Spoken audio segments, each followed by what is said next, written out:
And the only way that people can fight back is to take over land, to do a radical action, because no promises will work. It's a government, these are governments built on broken promises. 9.8% ദളിതർ കേരളത്തിൽ, 2% താഴെയാണ് ആദിവാസികൾ, അങ്ങനെ 10%. ദളിത് ക്രൈസ്തവர்கள் മേലെ 19-20% ജനങ്ങളുള്ളവരാണ്. ഈ 20% ജനങ്ങളെ പാർശ്വവൽക്കരിച്ചുകൊണ്ട് മാത്രമേ ഒരു വികസന പ്രക്രിയ നടത്താൻ പറ്റൂ. അതല്ലെങ്കിൽ ചേരികൾ ഉണ്ടാക്കേണ്ടി വരും. അപ്പോൾ ഈ ചേരികൾ എന്ന് പറയുന്നത് ഇല്ല എന്നുള്ള ഒരു അഭിമാനം, ഗോഡ്സ് ഓൺ കൺട്രി എന്നുള്ള അഭിമാനം നിലനിർത്തണമെങ്കിൽ ഈ പ്രക്രിയ നടക്കണം.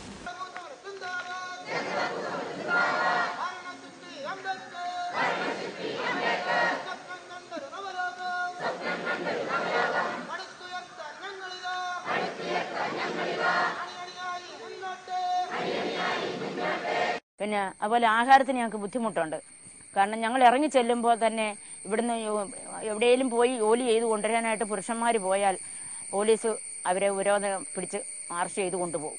സ്ത്രീകൾ പോയാലും പിടിച്ചോണ്ട് പോകും. അപ്പം നമുക്ക് വെളിയിൽ ഇറങ്ങി പോകാൻ വലിയ ബുദ്ധിമുട്ടുണ്ടാകുന്നുണ്ട്. വിവിധ തരത്തിലുള്ള കേസുകൾ നിരത്തി ഞങ്ങളെ സാധുക്കളെ, പട്ടിണി പാവങ്ങളെ ഇവർ ഈ പല കേസുകളും അത് നമ്മളെ പിടിച്ചുകൊണ്ട് പോയ 16 ഫയലുകളിൽ ഞങ്ങളെ ഒപ്പിടിച്ചു 16 കേസുകളിൽ അവർ വിവിധ തരത്തിൽ കേസ് പറഞ്ഞ് ഞങ്ങളെ ഈ ഇന്ത്യൻ പൗരന്മാരല്ലെന്ന് വരെ ചിത്രീകരിച്ചാണ് ഇവർ ഇപ്പം ഞങ്ങളോട് ചൂഷണം ചെയ്തുകൊണ്ടിരിക്കുന്നത്.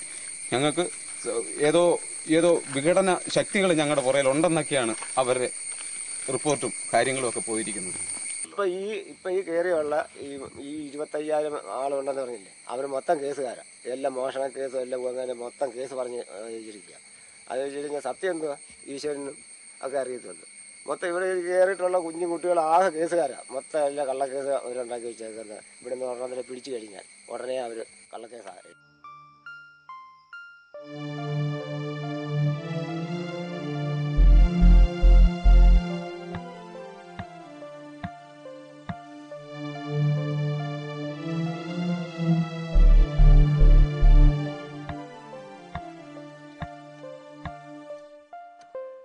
ഇവിടെ ഈ സമരഭൂമി തന്നെയാണെങ്കിൽ കൊച്ചു കുട്ടികൾ പുസ്തകം പിടിച്ച് സുഖമായിട്ട് ജീവിക്കേണ്ട കൊച്ചു കുഞ്ഞുങ്ങൾ അവരുടെ തലമുറയ്ക്ക് വേണ്ടി അവരാ കൈകളിൽ ചുരുട്ടി മുദ്രാവാക്യം വിളിച്ച് അവരുടെ അവകാശങ്ങൾ വിട്ട് യാചിക്കുന്നത്. അതൊക്കെ ഒരു വലിയ പ്രയാസമുള്ളതാണ്. കാരണം അതുപോലുള്ള മറ്റ് കുട്ടികൾ സുഖമായി ജീവിക്കുമ്പോൾ നമ്മുടെ കുഞ്ഞുങ്ങൾ ഇന്നും അവരുടെ ആവശ്യങ്ങൾക്കും വേണ്ടി ഇന്നും അവർ യാചിക്കുക. ഒന്നും അറിയാത്ത പിഞ്ചു കുഞ്ഞുങ്ങൾ അവരുടെ ഭാവി ജീവിതത്തിൽ അവർക്ക് മറ്റുള്ളവരെ പോലെ വസ്ത്രങ്ങൾ ധരിക്കാനും പിന്നെ വിദ്യാഭ്യാസം ചെയ്യാനും അല്ലെങ്കിൽ ഒരു ഉയർന്ന മേഖലകളിൽ എത്താനുള്ള ആഗ്രഹത്തിന്റെ പേരിലല്ലേ അവർ തന്നെ.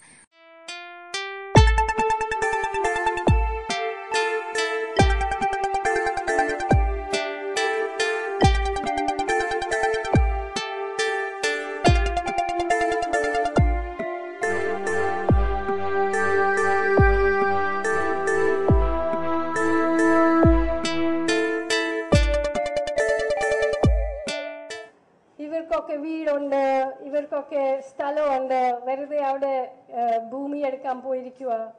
I went to Changara and I saw what to me was a hidden nation, a nation which we in Kerala have tried to pretend does not exist, a people who we do not wish to see, who we do not wish to accommodate in our imagination, who we do not wish to touch, who we do not wish to involve even in a political discourse.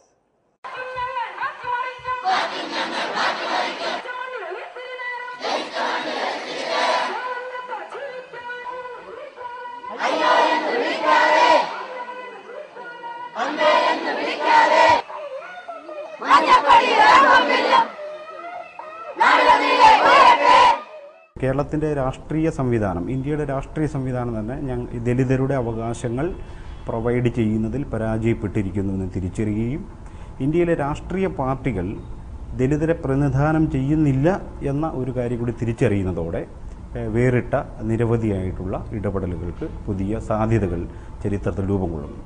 ഇന്നിപ്പോൾ കാണുന്ന പുതിയ മൂവ്മെൻറ്റുകളെല്ലാം തന്നെ അടിസ്ഥാനപരമായി Indian state ഒരു ജനവിഭാഗം എന്നുള്ള നിലയിൽ സാമൂഹ്യനീതി ഉറപ്പുവരുത്തുന്നതിൽ പരാജയപ്പെട്ടിരിക്കുന്നുവെന്നും ഇന്ത്യയിലെ രാഷ്ട്രീയ പാർട്ടികൾ ദലിതരെ യഥാർത്ഥത്തിൽ പ്രതിനിധാനം ചെയ്യുന്നില്ല എന്ന ഈ രണ്ട് തിരിച്ചറിവുകളാണ് സമകാലീനമായ ദലിത് ഉണർവുകളുടെ അടിസ്ഥാനമായി നിൽക്കുന്നത്. ഏറ്റവും സ്കാറ്റേഡായിട്ടുള്ള, ഏറ്റവും ചെതറിക്കപ്പെട്ട ഒരു സമുദായമായിട്ടാണ് ദളിതുകൾ വയ്ക്കുന്നത്. വാസ്തവത്തിൽ ജാതി ഇന്നും അതിൽ ശക്തമാണ്. ഈ ദളിതുകളെ സംബന്ധിച്ചിടത്തോളം ഇങ്ങനെ സമുദായം എന്നൊരു സങ്കല്പമില്ലായിരുന്നു. 1990-കളിലാണ് ഇവർ ഞങ്ങൾ സമുദായം ആകണമെന്നുള്ള ആശയം ഉണ്ടായത്. അതായത് പറയലും പുതിയനും വേട്ടുവരും ഇങ്ങനെയുള്ള ജാതികളെല്ലാം തന്നെ ഒരു മനോഘടനയിൽ ഒന്നാണെന്നുള്ള മനോഘടനയിൽ സമുദായമായി മാറണം എന്നൊരു ബോധം ഉണ്ടാവുന്നത്. അപ്പം ഒരു മാനുഷിക മൂല്യം പരിപൂർണമായിട്ട് ഞങ്ങൾ മനസ്സിലാക്കി ഞങ്ങളുടെ സംഘടനയിൽ മാനുഷിക മൂല്യത്തെ മനുഷ്യനെന്നുള്ള ആ നിലപാട് സ്വീകരിച്ച് എല്ലാവരും ഇതിന് തുല്യരാണ്, എല്ലാവരും കഷ്ടപ്പെടുന്നവരാണ്, അവർക്ക് എല്ലാവർക്കും ഇത് വേണമെന്നുള്ള ഒരു അവസരമാണ്. ഞങ്ങൾ ഹിന്ദുവുണ്ട്, മുസ്ലിങ്ങളുണ്ട്, ക്രിസ്ത്യൻസ് ഉണ്ട്, പിന്നെ അതുപോലെ അടിസ്ഥാനവർഗത്തിൽപ്പെട്ട എല്ലാ വിഭാഗക്കാരും കക്ഷി രാഷ്ട്രീയമില്ലാതെ വർണ്ണവിവേചനമില്ലാതെ ഒരേ ലക്ഷ്യത്തിന് വേണ്ടി ഒന്നിനു വേണ്ടി മാത്രമാണ് ഞങ്ങൾ അടിയുറച്ച് സമരം ചെയ്യുന്നത്. ഇപ്പോൾ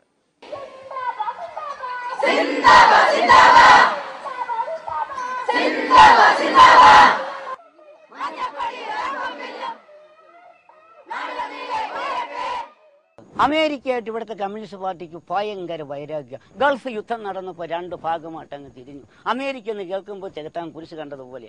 അങ്ങനെയാണെങ്കിൽ ഈ ഭൂമി ഇന്ത്യ ആരുടേത്? ഇന്ത്യക്കാരനാണോ ഇപ്പൊ ഇതിന്റെ ആദായം എടുക്കുന്നത്? ഹാരിസൺ അമേരിക്കയുടെ പക്ഷത്തേക്ക് നിൽക്കുന്ന അല്ല ഇതിന്റെ ആദായം എടുത്തുകൊണ്ട് പോകുന്ന ഹാരിസന് ഇത് ഒരു സെന്റിന് പോലും അദ്ദേഹത്തിന് ഒരു കരം തീർത്ത റെസിപ്റ്റ് ഇല്ല. കുത്തകപ്പാട്ടയല്ലേ ഇത്? ഈ കുത്തകപ്പാട്ട് വ്യവസ്ഥയും തീരുന്ന ഭൂമി ഭൂരഹിതർക്ക് കൊടുക്കാനുള്ള മനസാക്ഷി ഈ ഇടതുപക്ഷ കമ്മ്യൂണിസ്റ്റ് പ്രസ്ഥാനത്തിന് വേണ്ടേ സാറേ?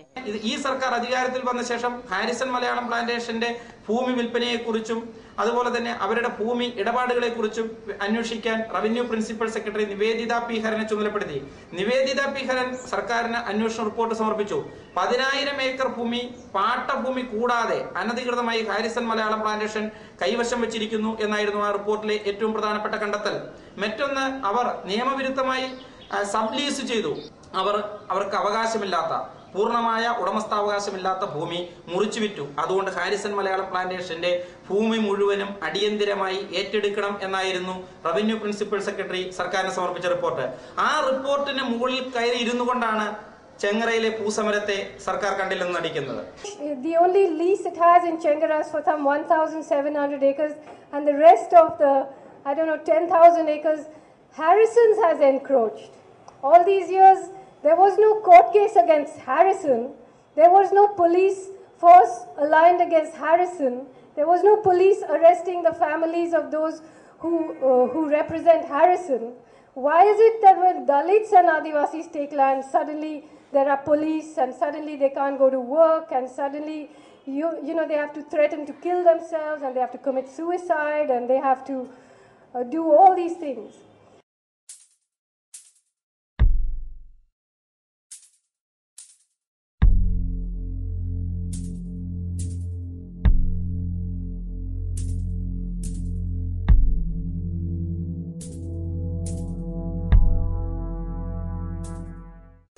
ദളിത് ആദിവാസി വിഭാഗങ്ങളുടെ മന്ത്രിയായ AK ബാലൻ ചെങ്ങറ ഭൂസമരത്തെ തള്ളിപ്പറഞ്ഞുകൊണ്ട് പറഞ്ഞത് അന്യരുടെ ഭൂമി കയ്യേറുന്നത് കയ്യും കെട്ടി നോക്കി നിൽക്കാനാകില്ലെന്നാണ്.